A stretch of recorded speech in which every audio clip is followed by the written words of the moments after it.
Welcome, by the way. A round of applause. Welcome to the Nieux Society. Thank you. So within this room, you have people from New Orleans, people who moved here. Everyone is generally optimistic and believes in the future. But you grew up here. And as a 9-year-old, you went to a Mardi Gras parade, and they threw a bunch of beads into balloons, and you reached down to pick up the balloon, and a nun stepped on your hand for the balloon. Yeah. So my question, Michael, is what was it like growing up in the city? Tell me your thoughts about growing up. I grabbed the nun's ankle and I yanked it and she went on her ass. So that's completely true. That's funny. I don't know how you know that because I'm the only one who knows that. I must have mentioned it to Allison. What it was like growing up in the city? Yeah, tell me about your thoughts of growing up in the city. You know, as apropos of my career, like how it connects to my career, the things about the city that you notice, that I still notice when I get off the airplane, like I did yesterday, in much of our culture, American culture, people don't notice each other. Like you walk down the street and you're not, there's no assumption that you're going to have any kind of connection. There's still in the air here that you're supposed to have a connection with people. Mm-hmm. Like total strangers can quickly fall into a conversation, and you're always saying hi and how you doing, and that's So I grew up in a world where you're kind of open to whoever was around you, and I've preserved that. And that has been hugely useful. If we're walking down the street and I bump into you, total stranger, and we just start talking, you never know where it's going to lead. If you don't do that, you know you're never going to get a story. But if you do that, you may walk into a story. And just being that, like creating the kind of open environment, the social space that New Orleanians do habitually do, has been incredibly useful to me. And it's just part of who I am. Second thing, I mean, nobody who grew up with me here would ever have guessed I would end up doing what I've done with my life. I'll tell you a story. When I was working on this book, the Coach book, it was a magazine piece for the New York Times, I sought out some of my former baseball teammates. Mm-hmm. The best was Sean Toohey. Mm-hmm. He was a catcher, I was a pitcher on Fitz's team. And I just happened to be going through Memphis. I thought, I'm writing this thing about our coach. I hadn't seen him since high school. So I called him up. I said, can I just come talk to you? I want to talk to you about Coach Fitz. Yeah. And he showed up at the airport to pick me up. He was really sweet of him. I get in the car, and the first thing he says after hello is, so who writes your books? And I said, Sean, I write my books. And he goes, no, really. He says, you're really great at promoting them. You're great on TV, man. I admire the marketing. He admired it from a business point of view. He said, who puts the words on the page? And I said, no, I put the words on the page. And he looks at me, he goes, no, you don't. You're dumb shit just like me, who sat in the back of English class and got C's. And it's like that would have been the response of almost anybody I went to high school with, anybody I went to college with. It's like, how the hell did you become a professional writer? You write a book? That's insane. Like, I know I would not have been maybe the least likely person in my high school class to one day write a book, but there wasn't anybody who was very likely, and I wasn't in the top 20 percentile. It was just like, it shocks people who can remember who I was, that I ended up doing what I do. But I do think that now, if you want to kind of like explain it, reverse engineer it, this city is a big part of it. Like, it's a storytelling culture.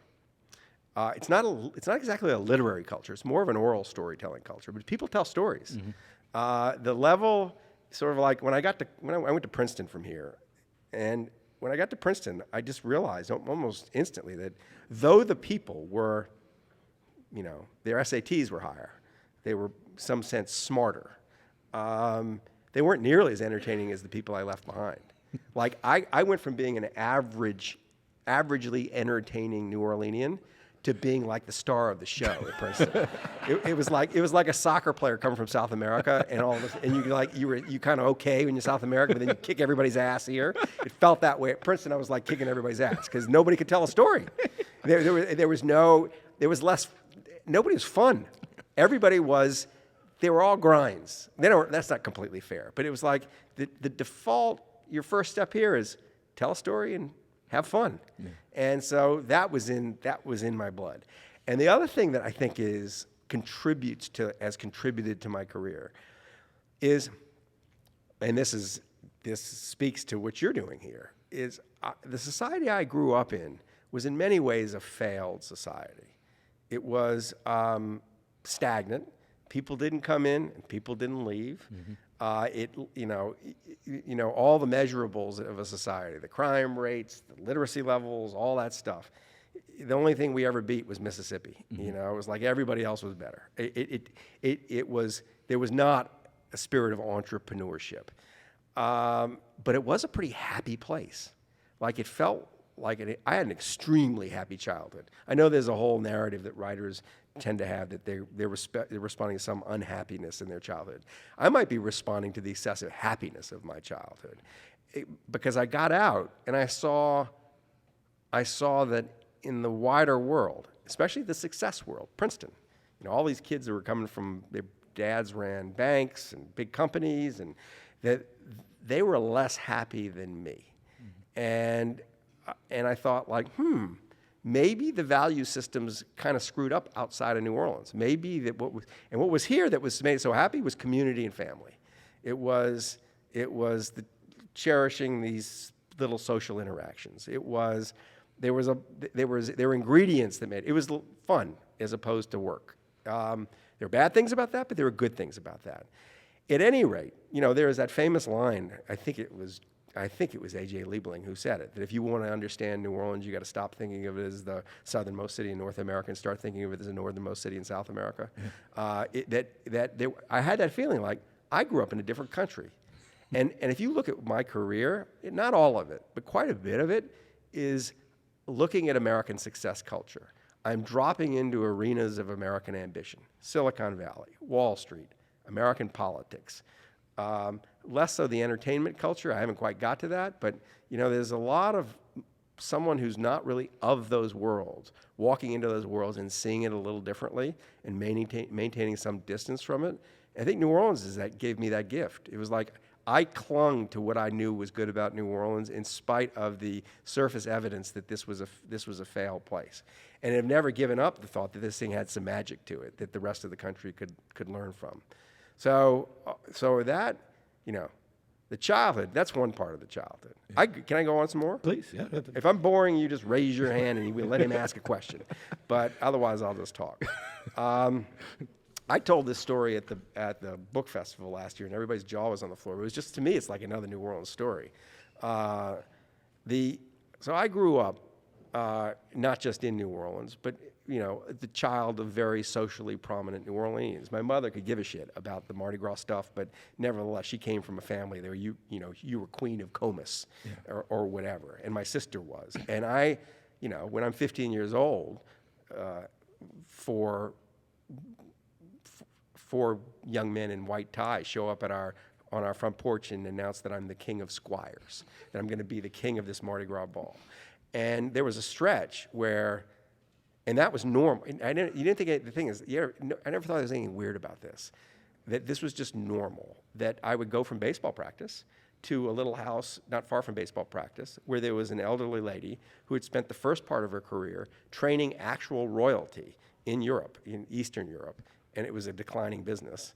So she came here where it was a booming business. There were more royalty every year, more parades, more kings and queens, and she actually would train them to sit on thrones, to wave scepters, to handle themselves with dignity, all this crap. She would, and how to wear your ermine cape, all that. I got that in lessons when I was 15 years old.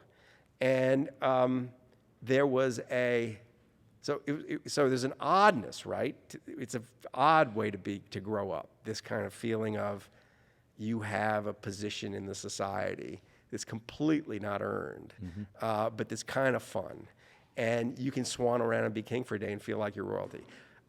This is a story that is about this.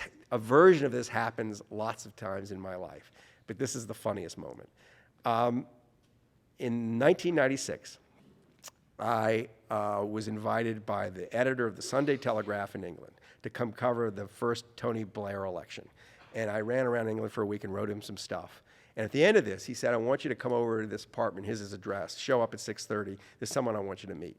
And I went to this address, knocked, rang the doorbell, and who opens the door but Princess Diana? And I was being set up to have a drink with Princess Diana. She just ditched Charles. Charles had just ditched Set her up for a date? for a drink. Yeah, Princess Diana's best friend was, her best friend in the world was my editor's wife. And the best friend was distressed that Princess Diana was running around with all these bozos, and she wanted to meet just a nice, normal guy. Wow. So that was my role, nice, normal guy. And of course, she, what are we going to talk about, right? But it's Princess Diana, and it was a pretty funny exchange in the beginning, but then I said after a bit, I said, you and I have something in common. And she said, what? I said, we're both royals. And that I was trained as royalty in New Orleans, and you've been trained here. And she said, they never trained me. I said, what do you mean they didn't train you? You haven't learned how to wave a scepter? She was like, no, they've never taught me how to wave a scepter. And she said, would you teach me how to wave a scepter? And so we went and got forks or spoons or whatever, and she put her hand on my hand, and we walked around this house with me showing her how you led with your elbow, then your wrist, and then you followed. You never lost. Your gaze had to remain over your scepter, and how you came down and all the rest. And she was enthralled. And it was like, there's a part of me that thought, in that moment, I really am kind of a king. And there are lots of people wandering around the city who have that same thought because they really were a king for a day and they learned how to wave a scepter. That just kind of queers your relationship with the world. But I tell this story because it's like over and over, there's weird things about what happened here that enabled me to connect up to the world outside. Wait. What happened to the date? if you couldn't close the door. No. So the truth was, I had a very serious girlfriend. Okay. I was like, this is not. So I wasn't in the market. Right. But even if I was, so the way this thing starts, you want to hear about the date. The date. This was what was weird about it. We get there. It was the month. I can date this date because it was the month she was on the cover of Vanity Fair in 1996, whatever month that was. And there was a scandalous article in that same issue about my love life. And it was about, they interviewed old girlfriends, and it was not horrible. It was kind of like, I was supposed to marry these people, I didn't marry these people, and I married these people, and I shouldn't marry these people. Yeah. And it was that kind of article. And she the first thing out of her mouth was, we sat down, and she goes, I just read the article about your love life in Vanity Fair. She was like kind of giggly about it. She said, whatever did you do to alienate those women? And I said, it wasn't all those women. It was one woman who was the source. I said, before I knew what I was saying, I said, I have this crazy ex-wife, and she won't shut up. And she looked at me, she said, they paid me $35 million to shut up. What did you pay her? and which you love her instantly, right? She was bright, she was funny, she was beautiful. But I thought, I had an instant visceral sense, this person's way too expensive for me. Nothing good that happens here is good. Yeah. That it will be bad. The King of Squires doesn't match. I was happy to teach her how to wave a scepter and sit on a throne. That was useful. And then after that, that was it. And it was funny. It was orchestrated, so it was a 45-minute drink. And then a whole dinner party was showing up at this house, including my friend who owned the house.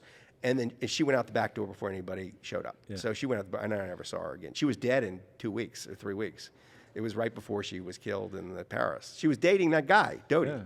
So she should have been with you. No, I don't think so.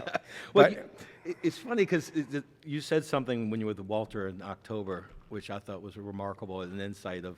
This is Walter Isaacson. Walter Isaacson, when you and Walter were talking at Tulane. Yep. Walter just published his book on Elon Musk. And I think you're talking about SBF. Yeah. But when you're walking through Langenstein's and how everyone's famous. Oh, well, sure. So this is the other. This is a version of my first point about how you notice people. And this is when I realized that New Orleans had given me certain gifts. When my first book comes out, in 1989, Liar's Poker, and I was 28 years old when it was published, and I'm running around New York, and I'm on the David Letterman show, I'm on the Today Show, I'm on the streets of New York, and I'm getting recognized wherever I go. And so all of a sudden, I'm kind of briefly famous. And I got just kind of used to it pretty quickly. And I realized why I got used to it pretty quickly, because I came here on the book tour, and my mother sent me over to Lagenstein's to pick up some stuff. And I'm rolling the cart down the middle aisle, and there's a little old lady coming the other direction, and she sees me, and she starts to point at me, and I think, saw me on Letterman. I'm thinking, oh, here we go again. And she comes right up to me, and she says, "You're Malcolm Monroe's grandson, aren't you?" And I said, "Yeah." I said, "How'd you know that?" Because I didn't recognize her, I didn't know her. She said, "I just saw it in your eyes." And I thought then, the streets of New Orleans makes everybody feel like a celebrity. That you have that experience of being recognized, even by people who only vaguely know you. And everybody has this sense that even if I don't know that person, I know someone who knows that person. That's the world I grew up in. So there was this presumption. I still do it as a social reflex. People will come up to me who I don't know, and I will behave towards them as if I know them. "Oh yeah, I know who you are," kind of thing, even though I don't. Because I assume, because I grew up in a world where the assumption was valid, that if I don't know this person, I know his brother, or I know his cousin. And I do this all the time in life. It's just like, because that's how I grew up, and it makes people feel like, oh, we're familiar. But you do it in New York City, and it's a little weird.